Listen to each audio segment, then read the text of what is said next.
पिछले वीडियो में मूलाधार चक्र और कुंडलिनी जागरण की प्रथम अवस्था पर चर्चा की थी। अब स्वादिष्ठान चक्र के विषय में बात करते हैं। मूलाधार से 2 उंगली ऊपर स्वादिष्ठान चक्र जननेंद्रियों के स्थान पर सुषुम्ना नाड़ी से स्पर्श करता हुआ स्थित होता है। इस चक्र में जल तत्व की अधिकता पाई जाती है। इसका गुण रस है। ये जीवा ज्ञानेंद्रियों का मुख्य स्थान है। इसके देवता ब्रह्मा जी हैं। इस केंद्र से 6 नाड़ियां निकलती हैं, जो कमल की पंखुड़ियां जैसी दिखाई देती हैं। जब कुंडलिनी इस चक्र पर आती है, तो इसका विकास करना शुरू कर देती है और इसकी सारी अशुद्धता को नष्ट कर देती है। कभी-कभी ऐसा देखा गया है, जब इस चक्र में साधना चलती है, तो सांसारिक विकार आने लगते हैं। साधकों को इस समय डरना नहीं चाहिए, बल्कि कठोरता से साधना करनी चाहिए। ऐसा सोचना चाहिए, जो साधकों के चित्त में जन्म जन्मांतर से भोग का कर्म पड़ा हुआ था, उसकी सफाई कुंडलिनी द्वारा हो रही है और उसका मार्ग प्रशस्त हो रहा है। कुंडलिनी इस चक्र से संबंधित सभी अशुद्धता को जलाकर नष्ट कर देती है। तीसरा चक्र नाभि चक्र, जिसे मणिपुर चक्र भी कहा जाता है, ये नाभि के पास सुषुम्ना नाड़ी को स्पर्श करता हुआ स्थित होता है।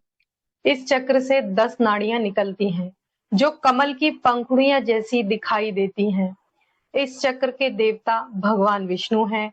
ये चक्र अग्नि तत्व का मुख्य स्थान है। इसका गुण रूप है। जब कुंडलिनी शक्ति इस चक्र पर आती है, तो नाभि क्षेत्र में चैतन्यता फैला देती है और जठराग्नि को पूरी तरह से प्रज्वलित करती है।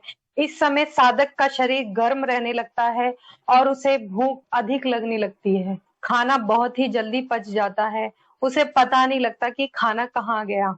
नाभि शरीर में अग्नि का स्थान है और कुंडलिनी भी अग्नि का स्वरूप है। जब ये दोनों इस क्षेत्र में मिलकर कार्य करती हैं, तब पेट में आग ही आग महसूस होती है। अब हृदय चक्र पर आते हैं। हृदय चक्र हृदय के पीछे स्थित होता है। इस चक्र में 12 दल के कमल हैं। इस चक्र के देवता भगवान रुद्र हैं। इस चक्र में वायु तत्व की अधिकता है। इस चक्र का गुण स्पर्श है। त्वचा ज्ञानेंद्रियों का मुख्य स्थान यही है। इसी स्थान पर हृदय से नाद की उत्पत्ति होती है। कई तरह की नाद साधकों को इस स्थान पर सुनाई देता है, जैसे कि बिजली की कड़कने की आवाज, मृदंग की आवाज, बांसुरी की आवाज, शंख की आवाज। जब कुंडलिनी हृदय चक्र पर आती है, तो हृदय में जलन की अनुभूति होती है। मानो ऐसा लगता है अग्नि हृदय के चारों ओर फैल रही हो और कभी-कभी ऐसा लगता है कि हृदय को चीर रही हो।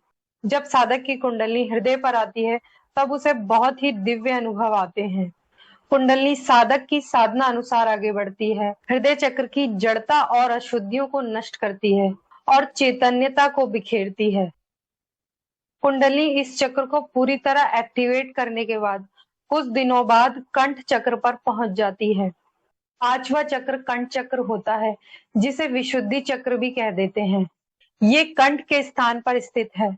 इसका देवता स्वयं जीव को माना गया है। इस चक्र की 16 नाड़ियां निकलती हैं, जो कमल की पंखुड़ियां जैसी दिखाई देती हैं। इसका गुण शब्द है। ये चक्र कान ज्ञानेंद्रियों का मुख्य स्थान है। इस चक्र में आकाश तत्व की अधिकता पाई जाती है।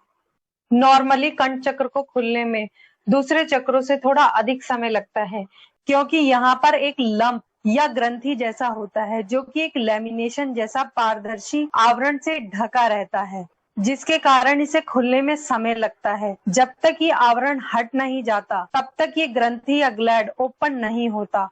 ये ग्रंथि बहुत सारी नाड़ियों से बना होता है। कुछ दिनों के अभ्यास के बाद जब ये ग्रंथि पूरी तरह से खुल जाती है, तब प्राण ऊपर की ओर गति करने लगता है। लेकिन कुंडलिनी तुरंत ऊपर नहीं जाती है, क्योंकि ऊपर का मार्ग थोड़ा कम चौड़ा होता है। क्योंकि यहाँ पर बहुत सारी नाड़ियों का जाल होता है, जिसको खोलने में कुंडलिनी को बहुत अधिक समय लगता है। कुंडलिनी सुषुम्ना के सहारे बहुत आसानी से कंठ चक्र तक पहुंच जाती है, लेकिन आगे का मार्ग उसे स्वयं ही बनाना पड़ता है। इसलिए उसे ऊपर के मार्ग को तय करने में थोड़ा समय लगता है। इस चक्र को पार करने के लिए साधकों को नियम और संयम का कठोरता से पालन करना होता है। इस चक्र में सविकल्प समाधि लगना शुरू हो जाता है और इसी चक्र में सिद्धियां भी प्राप्त होती हैं। कंचक्र खुलने के बाद साधक की संसार के प्रति आसक्ति कम होने लगती है, जबकि इससे पहले वो संसार में लिप्त रहता है। कंचक्र खुलने के बाद ज्यादातर मनुष्य को इंसान का जन्म ही मिलता है, पशु पक्षी या अन्य किसी योनियों में जन्म नहीं लेना पड़ता। कुंडली को कंचक्र से ब्रह्मरंध्र तक पहुंचने में बहुत अधिक समय लग जाता है। कंचक्र से ब्रह्मरंध्र तक पहुंचने के लिए कुंडली को 3 मार्ग से गुजरना पड़ता है। इसलिए कुंडली के 3 मार्ग होते हैं: पूर्व मार्ग, पश्चिम मार्ग और सीधा मार्ग। पूर्व मार्ग सामने की ओर से आज्ञा चक्र से होते हुए ब्रह्मरंध्र पर जाता है। पश्चिम मार्ग पीछे की तरफ से लघु मस्तिष्क को पार करते हुए ऊपर की ओर जाता है। कंचक्र के ठीक ऊपर ब्रह्मरंध्र द्वार है। सीधा मार्ग कंचक्र से सीधे ब्रह्मरंध्र द्वार की ओर जाता है।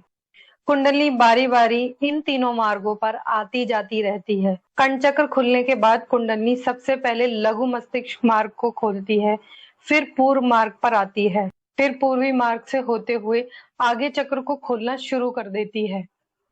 जब साधकों की कुंडली आगे चक्र पे पहुंच जाती है तो पूरी तरह से दिव्य दृष्टि खुल जाती है, लेकिन ज्यादातर साधकों की दिव्य दृष्टि पहले ही काम करना शुरू कर देती है। ये स्थान ज्ञान चक्र का भी स्थान है।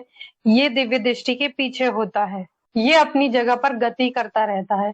ये देखने में रथ के पहिए की तरह होता है। इसके बीच में छेद जैसा होता है।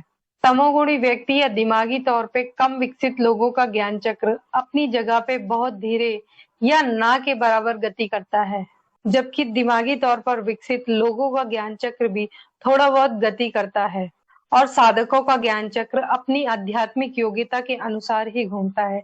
जितनी आध्यात्मिक योग्यता होगी उतना ही अधिक ज्ञान चक्र तेजी से घूमेगा। साधक या योगी जितना उच्च कोटि का होगा उसका ज्ञान चक्र उतना ही तेज गति से घूमेगा। एक साधक ही दिव्य दृष्टि द्वारा ज्ञान चक्र को घूमते हुए देख सकता है। ज्ञान चक्र को देखकर साधारण मनुष्य की बुद्धि और एक साधक की योग्यता का पता लगाया जा सकता है।